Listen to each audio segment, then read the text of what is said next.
Si tú hablas con un ciudadano europeo y le explicas que esto tenemos en la Constitución, me van a decir el demente presidente del Ecuador, Daniel Noboa, que cometió un acto demente de entrar hacia la Embajada de México para secuestrar a un asilado político cubierto, protegido por el Estado mexicano, debería ser enjuiciado por delitos contra la seguridad del Estado, porque al hacerlo nos ponen un acto bélico frente a México. Es la agresión directa a un Estado soberano o parte del territorio de otro Estado. Y lo tercero, por delitos de homicidio, por secuestro o por razones políticas o de conciencia, que es la tercera causal. Un abrazo a ti. El Qué asalto bueno a la embajada verte, qué bueno mexicana en verte. Quito, Hace rato que Ecuador, no la estamos noche en del viernes 5 contacto. de abril.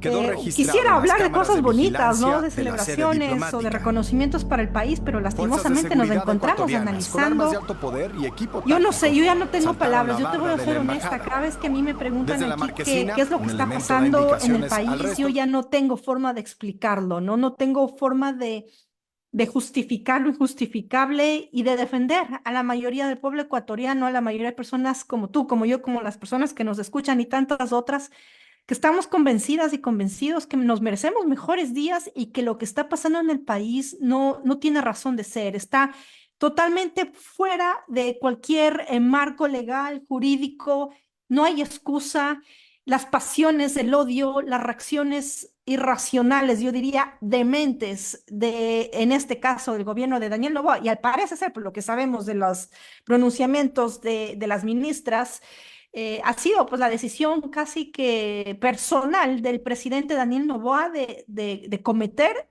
este crimen. Es un crimen a las normas internacionales y a mí me estremece mucho todavía escuchar voces en el país que están tratando de defender esto, respaldándose con la necesidad de la mano dura y que no importa a qué costo se pueda buscar justicia, y eso es lo que demuestra la situación del país.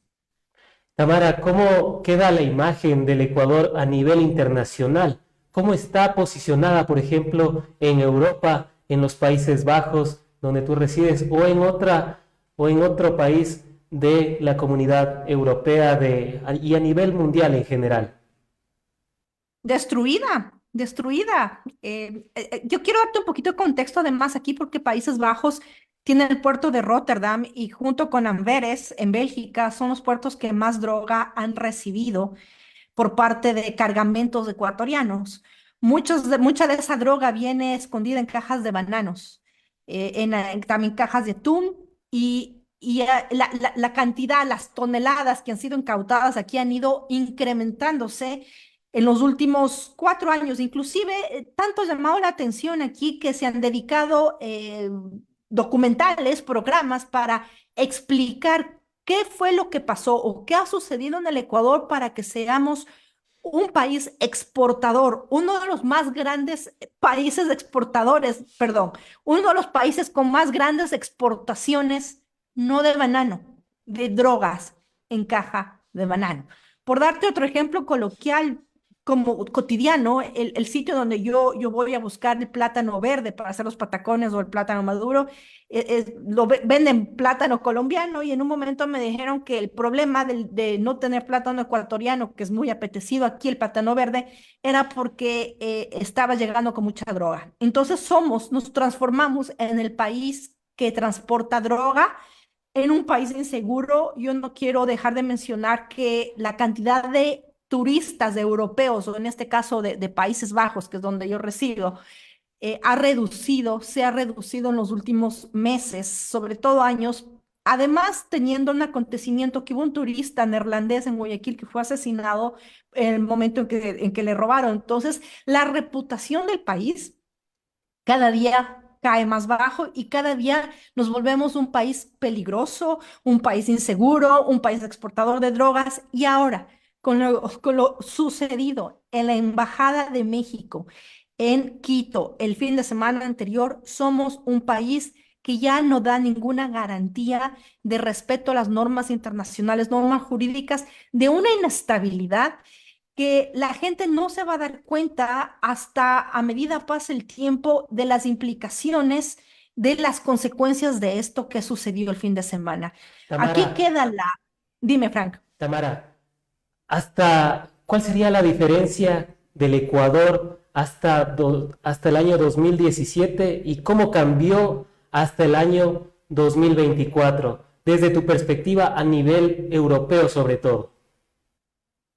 En un país que era apetecido para el turismo, un país, no te va a describir porque es hermoso, la geografía, los sabores, los olores son únicos en el mundo, un país seguro en el que se podía realmente hacer turismo, pero esos turismos en buses, en transporte, de esquina a esquina, se ha vuelto en un país triste y en un país peligroso, en un país al que si vas te expones básicamente a que te roben. Yo te voy a dar un ejemplo, tal vez debía haberte mandado esto, pero la aplicación, no digamos, del Ministerio de Relaciones Internacionales neerlandés te da una información de la situación del país, de los países, y esta es la leyenda, perdona que te ponga acá la leyenda del Ecuador, quizás así se pueda ver bien, Ahí lo podemos déjame, ya, observar de mejor manera. Perfecto. ya, Un espérame un poco ratito, más. me estoy Ahí, acomodando, es al ahí, otro perfecto. lado, ahí, Ahí, ¿ya? ¿Puedes ver los colores? sí. Somos un país no verde. Antes éramos un país verde, es decir, un país seguro, en un país en el que inclusive se promovía el turismo y se promovía además los intercambios comerciales, pese a que en el Ecuador no hay embajada neerlandesa. Ahora somos un país de riesgo en la territorio amarillo. En el borde rojo es un territorio de riesgo extremo donde te dicen que no vayas a, básicamente, transitar en el borde de Colombia y Ecuador es un territorio que aquí te dice el ministerio no vaya, es peligroso, extremadamente peligroso. Y vemos esmeraldas en color naranja, que también es peligroso. Entonces aquí ponen verde, amarillo, naranja y rojo. Somos un Son como país de las amarillo. alertas que dio Estados Unidos a sus turistas para no ir, por ejemplo, a Guayaquil, para no ir a algunos sitios específicos del Ecuador. Quizás esa es la diferencia entre el año 2017, donde Tamara, los organismos internacionales decían que el Ecuador era el segundo país más seguro de la región, pero ahora Sí. estamos entre los 5 más violentos del mundo. ¿Sí? Y en el texto te informan sobre Guayaquil que es súper peligroso, sobre Quito que tienes que andar con cuidado y que evites viajar a la costa ecuatoriana. Y esto se va activando, esto se va actualizando cada estado de emergencia del Ecuador, es decir, cada mes, y ahora lo están actualizando todos los días, porque inclusive si viajas al país tienes que registrarte para que la embajada neerlandesa sepa que estás en un territorio que no es seguro y en el caso de algún problema puedan ubicarte y saber y brindarte el apoyo. Entonces somos un país que se ha derrotado, se ha autodestruido y la gente no comprende, pero no comprende además porque venimos de un proceso de progreso, de un proceso de desarrollo, y un progreso que llamó la atención a Europa a decir, ¿qué es lo que está pasando con este país pequeño, que está en una estabilidad económica, que está inclusive económicamente creciendo en números, lo que significó que Ecuador y parte de la región ya no sea un país prioritario de recepción de fondos para la cooperación al desarrollo porque los índices económicos estaban creciendo. Hasta el Un año país con 2017. un país con potencial turístico y además con muchos desarrollos y muchas cosas que, por ejemplo, se conocía de toda la propuesta también del Yasuní en ese entonces. Entonces, teníamos como una presencia que llamaba la atención de forma positiva y el navegar siendo ecuatoriana en ese entonces era agradable, eran razones de orgullo, era inclusive invitar a las personas extranjeras a visitar el país a promocionar nuestros productos, del chocolate en ese entonces, y a decir, vayan, experimenten, vivan en el Ecuador, y certeramente la gente iba y Ahora bien, viajaba y Tamara, disfrutaba del país. Ahora bien, Tamara, el hecho de que el país actualmente tenga una opinión pública a nivel internacional tan negativa, ¿qué le podría repercutir a futuro? ¿Qué es lo que podría pasar con el Ecuador, tomando en consideración que su presidente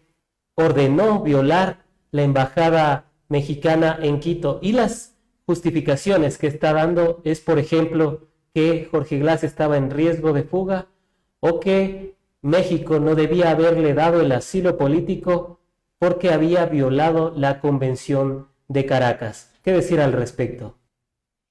Aquí en Países Bajos está La Haya y en La Haya está la Corte Internacional. A mí me dijeron, vamos a ver a tu país en esa corte y seguramente esto va a caer y recaer en el pueblo ecuatoriano y con mucho dolor yo tuve que decir que sí y que de hecho, así me llaman traidora a la patria, yo creo que tenemos como país que resarcir este daño. Obviamente, para ese entonces el gobierno de Daniel Noboa estará seguramente disfrutando de su vida y de su situación de privilegio en Miami, donde él nació, y nos dejará afectados como país, como nación. Y yo creo que no hemos visto las consecuencias, pero para decirte algo, la visa Schengen, la visa, yo no creo que vamos a hacer, esto va a tener repercusiones también en la visa, que tanto promocionaron mintiéndonos en la cara. Yo me reía cada vez que veía los anuncios de la prensa, no de toda, pero sí de alguna, que decían ya nos quitan la visa, porque yo sé que aquí, para que eso ocurra, el Ecuador tiene que estar en una situación de estabilidad, de crecimiento económico, como certeramente lo estábamos hace 7 años, y donde sí se veía la posibilidad de retirar la visa, porque además había mucho, se paró la migración y había mucho ecuatoriano regresando, retornando de cierta forma al país. Pero la Entonces, culpa es de está la Correa, parte dicen acá económica. los medios tradicionales y un sinnúmero de analistas que uno no sabe en qué país está viviendo, pero es parte de la realidad también aquí en el Ecuador. Y una realidad de una burbuja chiquitita, y no hablo de la burbuja de los privilegiados, sino de la gente. Y creo que es importante que comprendan y conozcan cuál es el impacto internacional que ha tenido esto y que tenemos como país. El país es visto como una nación insegura, como una nación que no tiene ninguna garantía, inclusive por la inversión extranjera, por la inseguridad, por la cantidad de droga, de narcotráfico, presencia de narcotráfico que existe. Y ahora con esto, y además la parte económica, turística y legal que se nos va, si es que México el día de hoy va y presenta la demanda en la Corte Internacional, se nos viene un proceso que no vamos a tener ni siquiera cómo defender y que yo creo que vamos a tener que absorber como país y reconstruir la imagen del Ecuador a salir de esta nación sometida por poderes perversos, de maldad, de ruindad.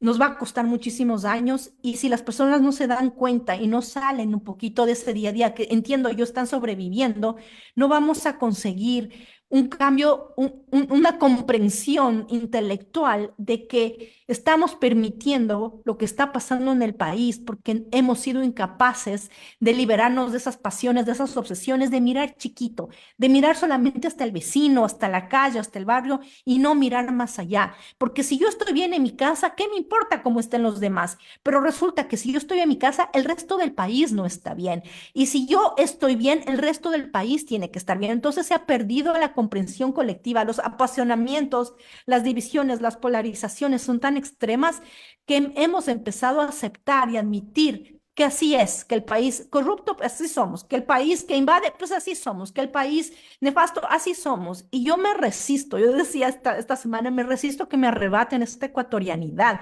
Además, Frank, porque estando fuera del país, te das cuenta lo que tenemos y lo que somos, las riquezas en potencial humano, en carácter, en humanidad, no solamente territorial, no es una riqueza territorial, somos una riqueza también de dignidad que nos arrebatan por un sistema donde se ha normalizado la corrupción, el fraude, los diezmos, el poder, el protagonismo y las ambiciones, inclusive de personas perversas que llegando al poder ejercen ese poder para beneficiarse ellas o ellos mismos, sin importarles el costo que el pueblo o todo el país tenga que pagar a largo plazo o inclusive con demandas internacionales que se nos va a venir y que vamos a tener que enfrentar y afrontar, yo no sé ni siquiera con qué recursos. Y ahora Y tenemos a una semana. podría Dime. ser millones y millones de dólares que salga del pueblo ecuatoriano. No, no creería que va a salir del dinero de Daniel Noboa, porque uno diría, bueno,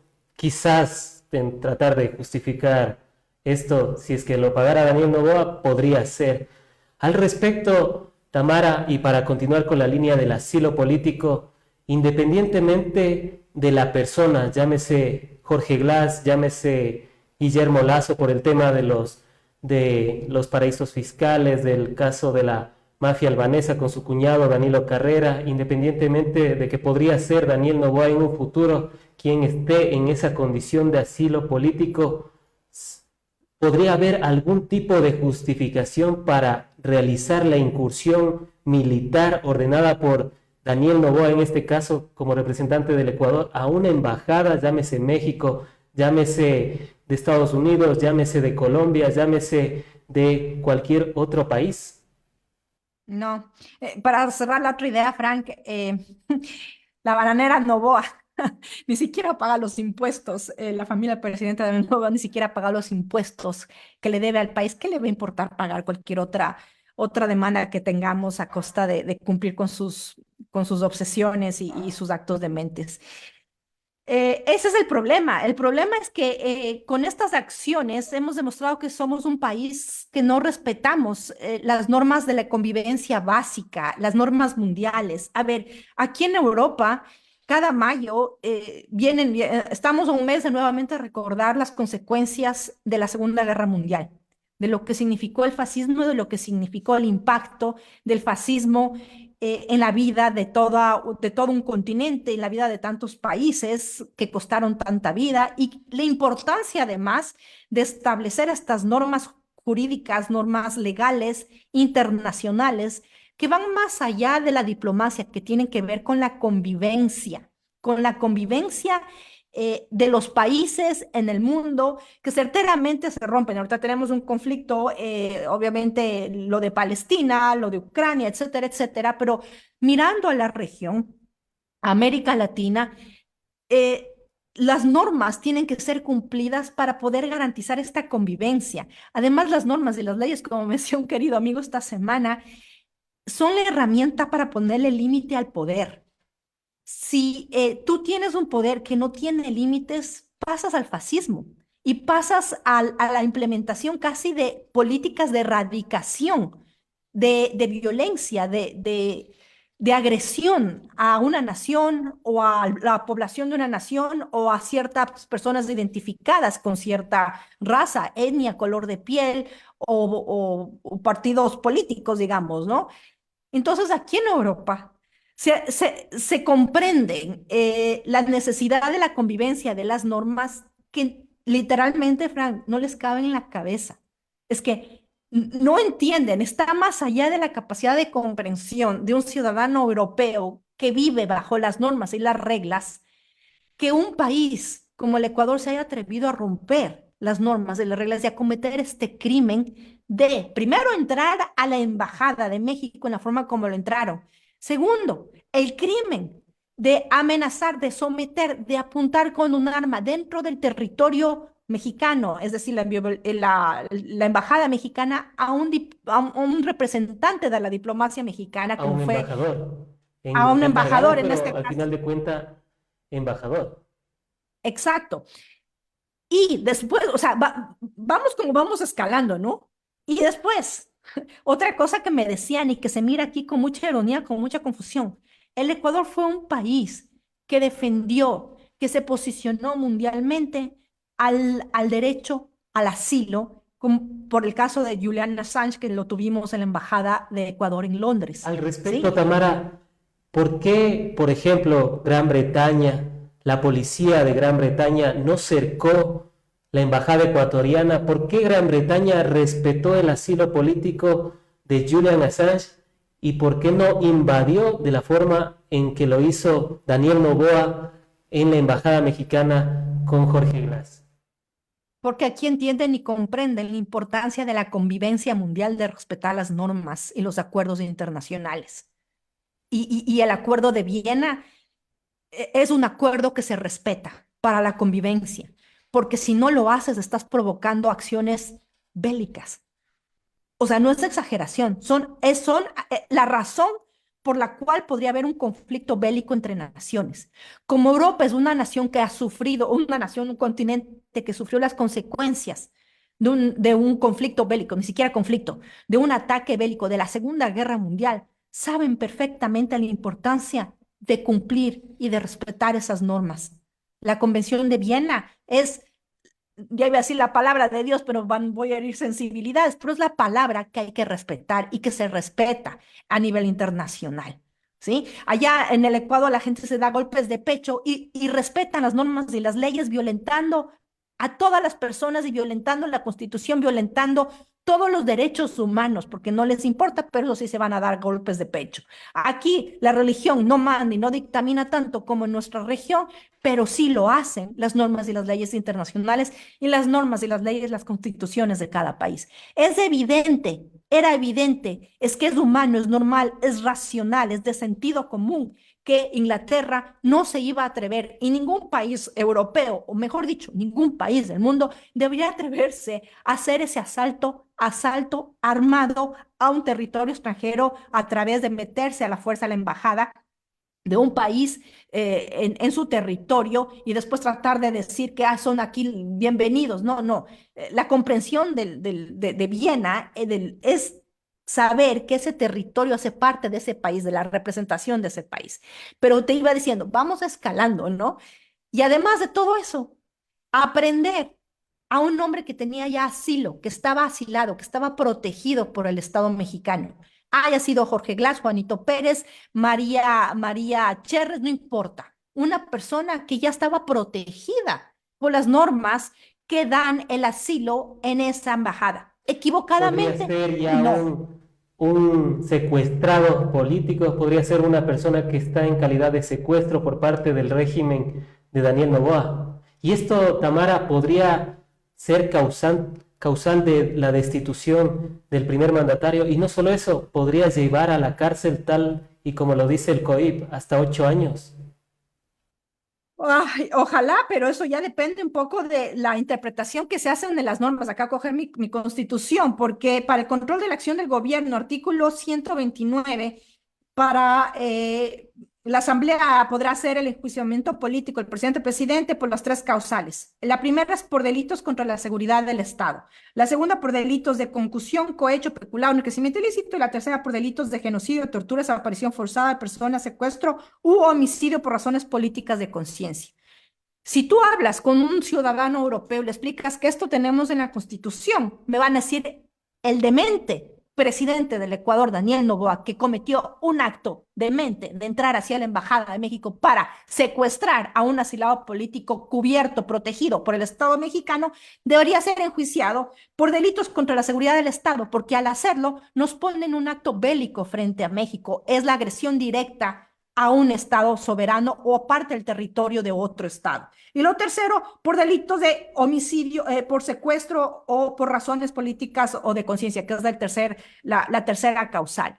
Esto es el sentido común, pero a mí me toca contestarles y responderles que nada de lo que esté en este librito de la Constitución, las normas y las leyes son respetadas, ni por el presidente de la República, ni por la Fiscalía, ni por casi la mayoría de instituciones del Estado, porque además vivimos en una disputa constante de poderes donde ni siquiera existe la comprensión de respetar normas y leyes. Entonces, si tienes a un ciudadano básicamente extraído de esa embajada y ahorita preso, y que sea básicamente la cabeza, el premio a mostrar por parte del presidente Daniel Noboa dentro del Ecuador, dentro de esa burbujita, pues decir, a toda costa, como un orangután casi, a toda costa, si ven que yo les cuido y les protejo y que soy capaz de todo, que de verdad sí es capaz de todo al parecer, de cometer estas ilegalidades, y yo lo voy a decir con las letras claras, estos crímenes contra las normas internacionales y contra la legalidad internacional. En el Ecuador parece ser... Al ser capaz de todo, Daniel Noboa, Tamara, ¿creerías que esto fue para mostrar, como se ha visualizado en las redes sociales, como que ha tenido testosterona al ingresar a una embajada que no tenía policías, que no tenía militares, que a duras penas podría haber tenido 1 o 2 guardias? Quizás esa era la intención, y para anclarle con la consulta popular que se le venía cayendo por todo lo que estaba pasando, lo de la subida del IVA, las promesas incumplidas, una de ellas subir los impuestos.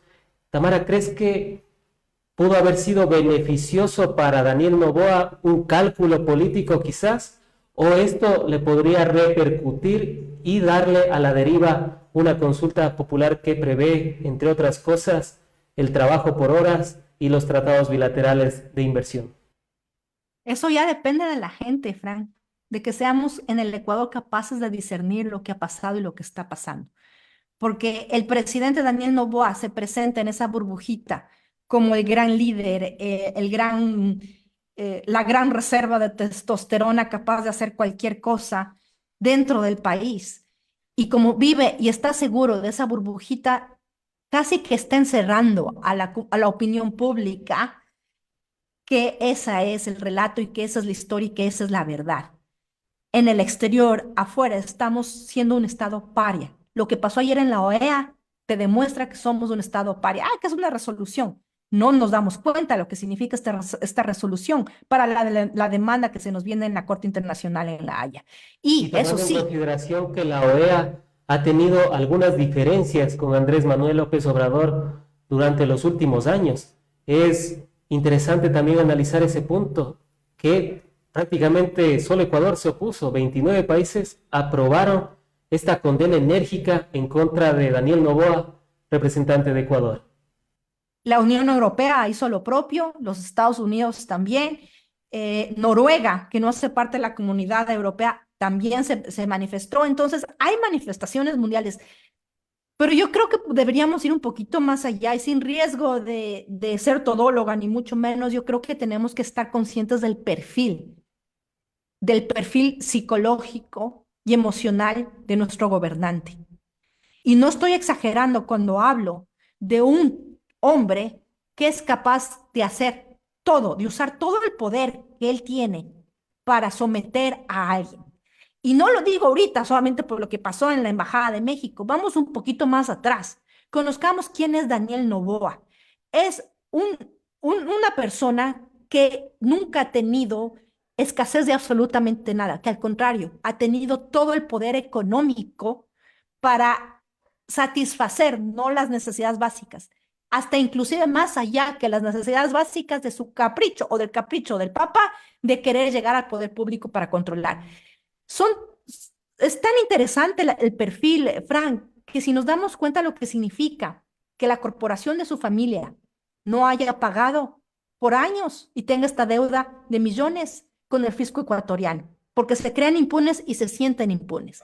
Después tienes una historia de violencia de su ex esposa que se denunció y se visibilizó en ese entonces por su propia voz, donde él utiliza todo el poder económico para someterla y para inclusive intimidarla y tener esta disputa con su hija. Entonces ya cualquier cosa que le incomoda al señor Daniel Noboa es capaz de sacar todo el poder para someter. Después viene el desacuerdo. Y para los padres, para las madres, si no se corrige a tiempo a los niños, podrían llegar a culpar a los adultos. ¿Podría ser este el caso de que no se lo corrigió a tiempo, quizás?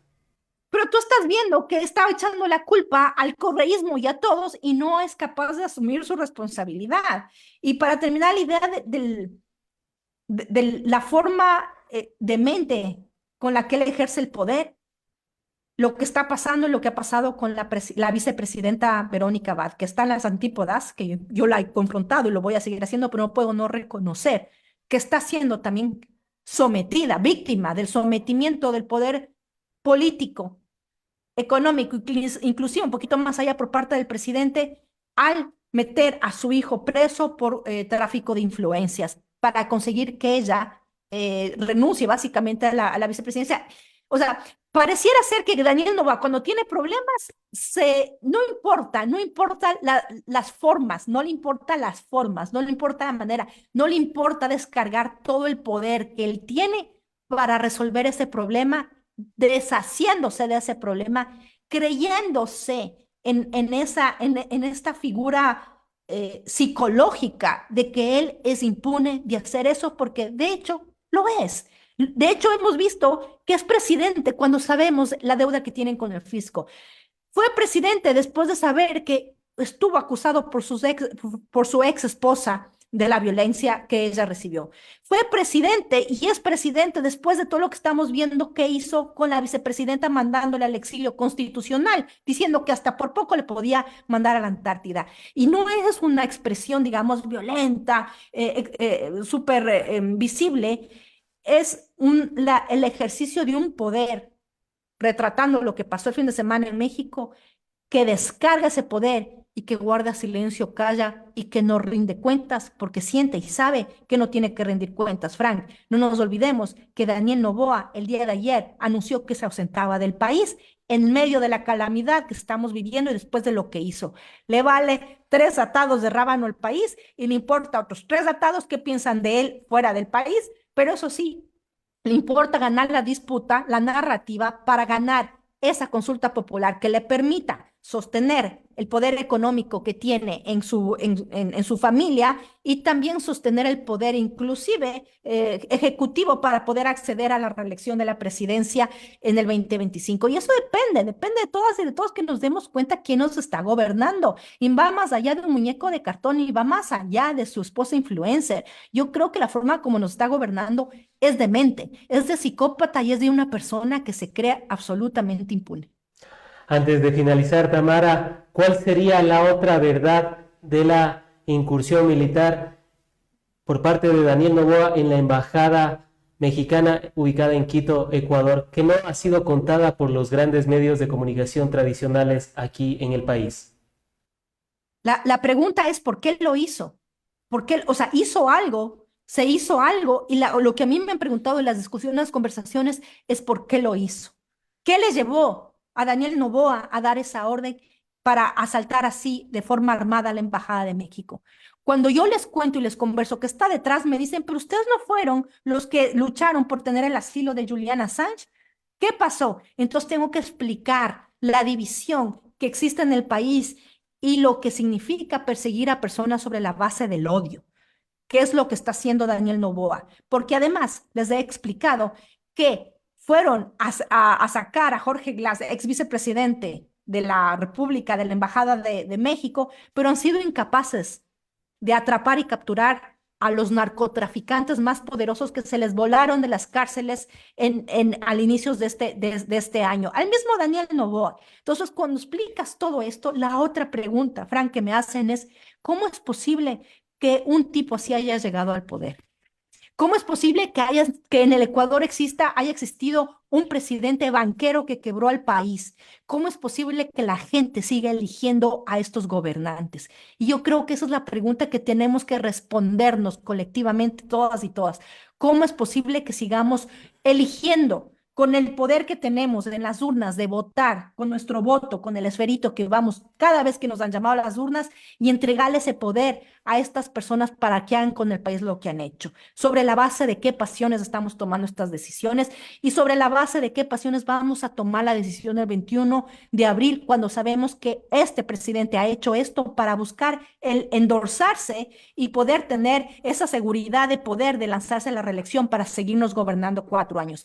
Si esto ha hecho Daniel Noboa en este corto tiempo y ha ido escalando en su arrogancia y en sentirse impune, Frank, la pregunta al pueblo ecuatoriano es, ¿qué nos espera si él llega a gobernar 4 años en el Ecuador? ¿Qué tipo de acciones que está dispuesto a todo va a cometer, no para defendernos, no para defender y proteger al país, para defender y proteger sus intereses, los de su familia, los de su entorno, los de la oligarquía? ¿Qué es lo que nos están preguntando en la consulta popular del 21 de abril? Así que nos queda a todas y a todos dar esa respuesta colectiva. ¿Qué es lo que queremos y qué es lo que esperamos del país? ¿Queremos seguir entregándole el poder a alguien que ejerce de esta forma tan demente y que nos deja sin forma, sin poder de explicar y de defender algo así a nivel internacional, que va a tener consecuencias en todas las personas, que va a tener consecuencias y está teniendo consecuencias ya con las ecuatorianas y los ecuatorianos que están en México, con las y los migrantes que han dejado el país y que están atravesando México para tratar de llegar a los Estados Unidos, siendo víctimas también del tráfico de violencias, sin ni siquiera tener el apoyo de una embajada ecuatoriana y mucho menos con el rompimiento que esto tiene de las relaciones entre México y Ecuador. Entonces, Si no nos damos cuenta, si no nos damos cuenta y no reaccionamos, Frank, creo que vamos a seguir contando historias dolorosas. Han sido las apreciaciones de la analista política Tamara Hidrobo.